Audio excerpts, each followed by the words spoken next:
Mixed by Ramaji Raja. Mixed by Ramaji Raja. Music by Vikesh Bhojpuria.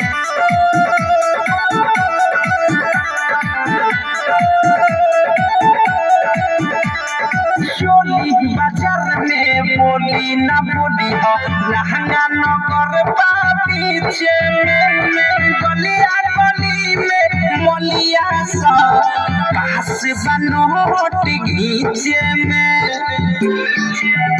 अरे चोली बाजार में बोली ना बोली हो लहंगा न कर पीछे में गलिया गली में मोलिया सा पास बनोट घीचे में झूला पर रसगुल्ला खइह सायापुर सब पापड़ी महापुर में मिश्री मिली सोट के खइह ना बड़ी में घूमे सब छौरी खाली लाबड़ी चाय के बेरी खाना होई जवानी के मुर्गा बड़ी